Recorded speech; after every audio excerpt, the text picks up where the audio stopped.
நம்மளுடைய வாழ்க்கையை அடுத்த தரத்துக்கு எப்போ உயர்த்திட்டு போகணும்னு அவனுக்கு தெரியும். இதை எதையுமே நம்மளால உருவாக்க முடியாதுன்னு நமக்கு தெரியும். காத்திருக்கக்கூடிய நேரத்தில் எப்படி நடக்கிறோம், இறைவன்கிட்ட எப்படி நடந்து கொள்றோம், அவன்கிட்ட எப்படி நன்றியோடு இருக்குங்கிற விஷயத்தை கொண்டுதான் அடுத்த தரத்துக்கு நம்முடைய வாழ்க்கை நகரும். உண்மை என்னன்னா, நம்ம யாருமே இதை புரிஞ்சிக்காம காத்திருக்கக்கூடிய நேரத்துல அவசரப்படுறோம், பொறுமை இழக்கிறோம், நொடிஞ்சு போறோம், கவலை அடைகிறோம். ஏன் உடனே நடக்கலன்னு ஏக்கத்துடைய நேரங்களை வீணாக்குறோம். இப்ப ஏன் இறைவன் கொடுக்கலன்னு சொல்லி அவன் அவசரப்படுத்துறோம்.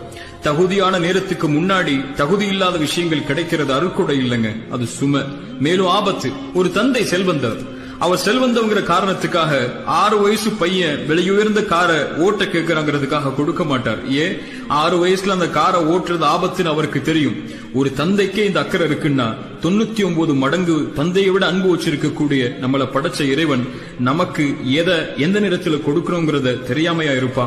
அவன் சொல்றதெல்லாம் காத்திருக்கக்கூடிய நேரத்துல அனுமதிச்ச முறையில இந்த வாழ்க்கையில முயற்சி செய். வரக்கூடிய சோதனைகளை இறை உதவியோட முறியடி. எதிர்காலம் நினைக்கிறதை விட சிறந்த முறையில் அமையுங்கிற விஷயத்தை மட்டும்